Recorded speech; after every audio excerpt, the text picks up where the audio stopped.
Hey guys, welcome back. Stop overusing the phrase in conclusion. Now, if you're writing an essay, if you're writing an email, even if you're holding presentations, there are many other great alternative phrases you can use instead of always saying in conclusion. In this video lesson, we'll go through we'll go through informal phrases you could use to better say in conclusion in English. Now, if this is the first time you're here on my YouTube channel, welcome. My name's Adriana from EnglishTeacherAdriana.com. I help English learners improve their English, boost their confidence, to finally speak English confidently. Make sure to subscribe to my YouTube channel, turn on notifications so that you know you get that bell when I post my next video lesson here to help you improve your English. Now, to help you effectively learn throughout this lesson, I suggest that you use and apply the shadowing technique. So when you hear me saying a phrase, saying an expression, copy, shadow, imitate me to help you remember and most importantly,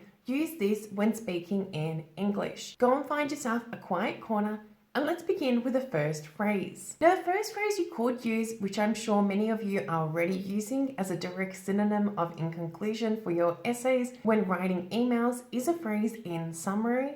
In summary. Guys, this phrase is great to be using, but I do suggest that you try to spice it up a little bit with other phrases we'll be using in this video. For example, the phrase after all is said and done is a great phrase to be using in verbal form when you're holding presentations and when you'd like to conclude and summarize what you've said. This is a great phrase to use instead of in conclusion. Again, pronunciation, after all is said and done.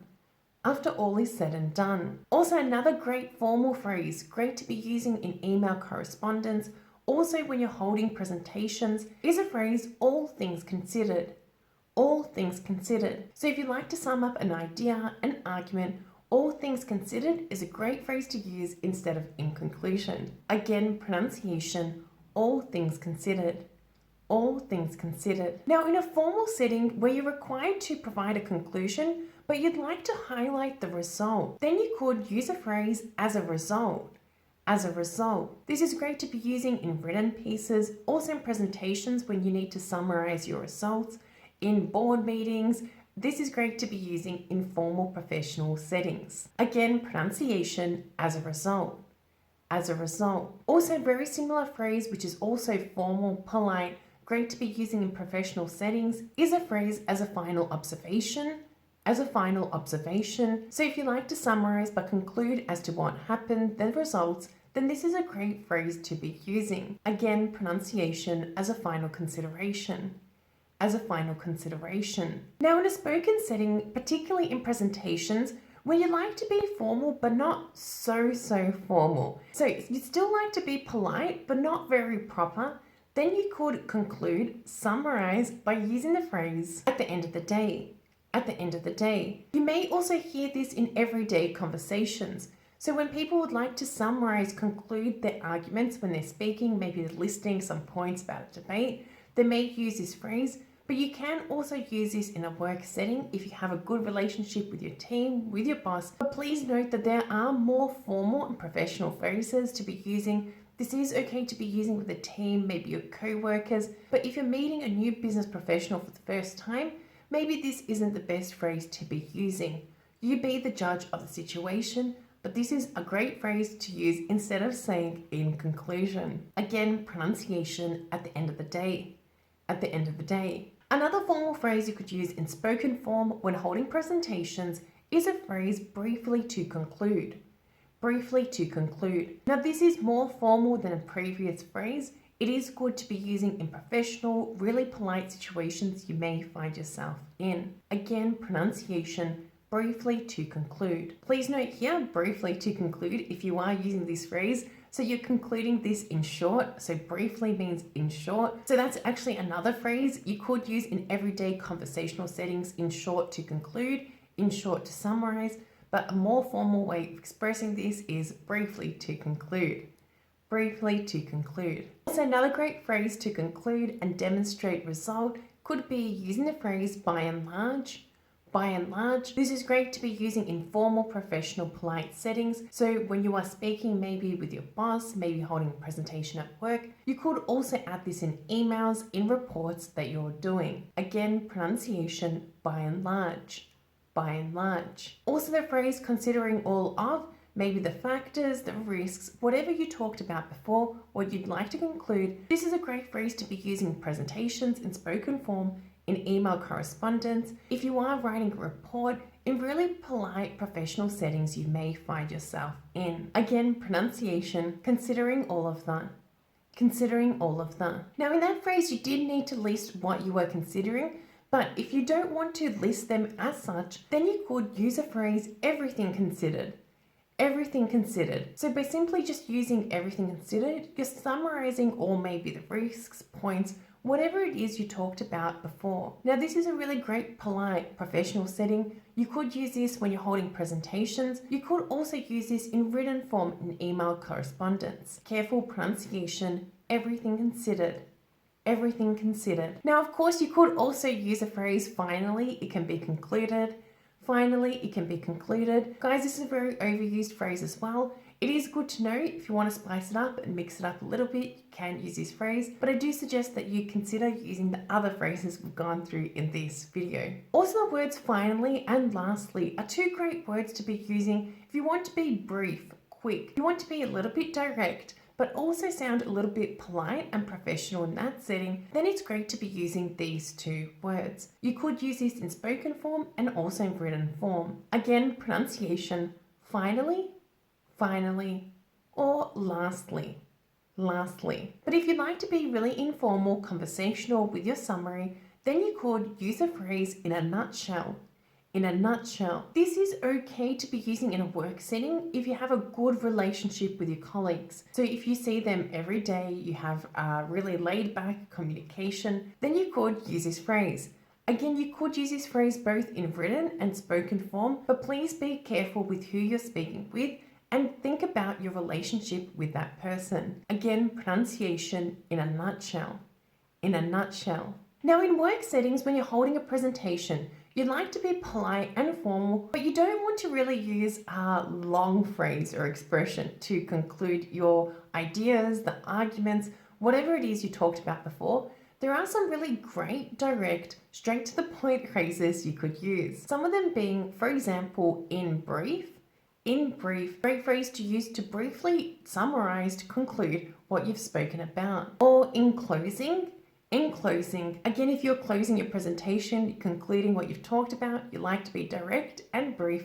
In closing is a great phrase to use. Again, in closing, closing. Or in review, if you'd like to just review the information quickly, so go through it again, just to check that everybody maybe has been listening to you.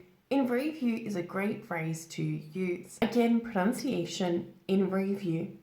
In review. Also phrase in short is a great conversational phrase. It is polite. It's not really common to be using in everyday conversations, but if you are in a work setting, especially concluding, summarizing some ideas, but you don't want to be too professional about it, but still be polite, in short is a great phrase to use. Again, pronunciation, in short. In short. Also very similar to this phrase is a phrase in the end. In the end, same use as a phrase in short. Again, if you'd like to briefly summarize what you've said, be polite but not too professional. In the end is a great phrase to use. Again, pronunciation, in the end. In the end. But a more formal phrase you could use in presentations in spoken form is the phrase summing up. Summing up, this is very similar to the phrase in conclusion, direct synonym. So if you like to conclude, instead of saying concluding, in conclusion, summing up is a great conversational phrase to be using. Again, pronunciation, summing up, summing up. Now the phrase to end things off is a great phrase to be using in conversational settings. It is polite, but it's not really that professional. So it is great to be using in a professional setting, to be polite if you have a good relationship with the people that you're presenting to. So maybe it's your team, maybe it's your colleagues, you know these people really well, but it's not great to be using maybe in a setting where you're maybe meeting a new client, Maybe you're trying to pitch an idea. You don't know these people that well. This is not the best phrase to be using in those settings. Be careful again who you're speaking with, and then be aware of the phrase that you're using. Again, pronunciation to end things off. To end things off. Or simply the word ultimately. Ultimately. Great word to be using in both spoken and written form to summarize maybe some ideas, something you'd like to highlight in the conclusion. Again, pronunciation, ultimately. Ultimately. Now, a great, really informal phrase to be used in conversational settings could be the phrase to wrap it up. To wrap it up. This directly means to conclude. So if you'd like to be really informal, to wrap it up is a great phrase to use. Now, a more formal way of expressing this could be to sum up. To sum up, again, very direct, very blunt, great to be using in a polite professional setting, specifically at work, maybe at school, with people that you don't know really well. Again, to sum up. To sum up. Now, in written form or informal settings, when you'd like to conclude with your idea or maybe reinstate something, you could use a phrase, overall, it may be said. Overall, it may be said. Now, this is very polite, very professional. You could use this in spoken form, but please be aware of the conversation, who you're speaking with. But this is great to be using in written form in essays when you are directly specifying your idea, your thoughts, which you've talked about previously in your writing piece. Again, pronunciation, overall it may be said. Overall it may be said. Or you could simply just use the word overall. Overall. So this is very similar to the word in summary or the phrase in summary. So if you'd like to be very direct, very blunt, you could use this in email correspondence, even in presentations. Overall is a great word to be using. Again, pronunciation, overall. Overall. Also the phrase taking everything into account. Taking everything into account is a great formal, polite phrase to use to conclude maybe a writing piece or maybe even a presentation where you've been presenting maybe your ideas, or in the writing piece where you've been expressing your ideas and you'd like to sum up, you'd like to conclude by reinstating maybe your opinion or what your thoughts are on that topic. Great phrase to use instead of just saying in conclusion, which most likely isn't the best phrase to use to conclude that writing piece. Instead, this phrase, taking everything into account, is a better phrase to be using. Again, pronunciation, taking everything into account.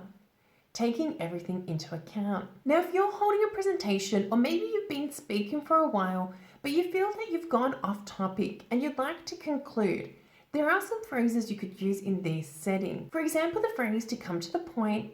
To come to the point, this is a great phrase to conclude, but to reinstate your main idea, the main reason why it is that you have that presentation, and the final message you'd like to leave the listener with. Now, this phrase is polite, great to be using in professional settings. Again, pronunciation, to come to the point.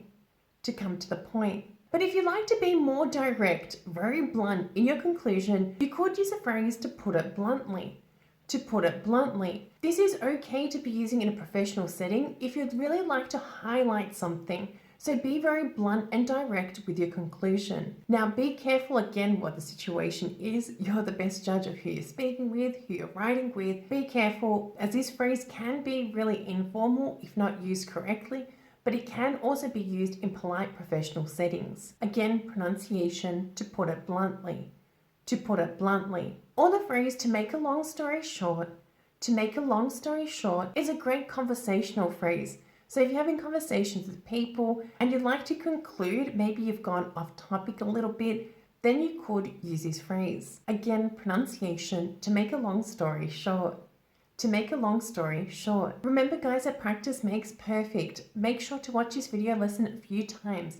Use and apply the shadowing technique. Listen, repeat, copy, shadow, imitate me to help you remember, and most importantly, use these phrases when speaking in English. Let's take it one step further now by completing a homework task together. Watch this video lesson for a third time. Choose 5 new phrases and use them in a sentence in the comments below this video. Remember guys, if you found this video lesson useful, please do let me know by smashing that like button. Like this video and subscribe to my YouTube channel.